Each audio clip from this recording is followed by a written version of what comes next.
Today, impeachment investigators from the House of Representatives released transcripts from two key witnesses that they have heard from.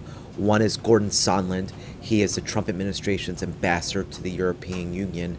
The other is Kurt Volker, who is a very significant diplomat who recently resigned his post. The most important thing that we learned is that Gordon Sondland very recently revised in a significant way the testimony that he gave to the House.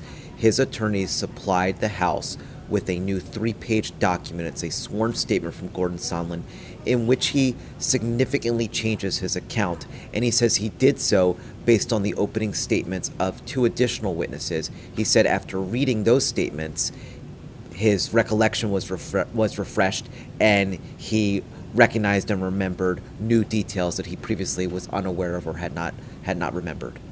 Volker was among the very first witnesses that came forward during this impeachment inquiry, and he was especially significant because you'll recall that he turned over text messages between himself, Gordon Sondland, and a third ambassador named Bill Taylor, and one of those text messages exchanges caught his special attention, and that is where Bill Taylor says to Gordon Sondland, "I think it would be crazy to withhold military aid for the purposes of a political campaign."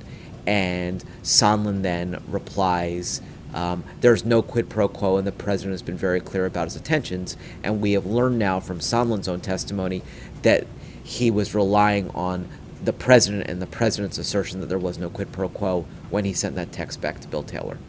It's not really clear what additional repercussions could come. There's obviously already been a groundswell of potentially damaging testimony, not just from Sondland, but from Bill Taylor. And so this certainly fleshes out the portrait, and I think it's clear that most of the anxiety from the witnesses is centering less on Trump per se than on Giuliani, because Giuliani is the person who is being described by Sondland and by others as really having driven this effort and served as this go-between and proxy between the administration and Ukraine, and he is the person who is telling the diplomats this is a strategy we're going to be implementing.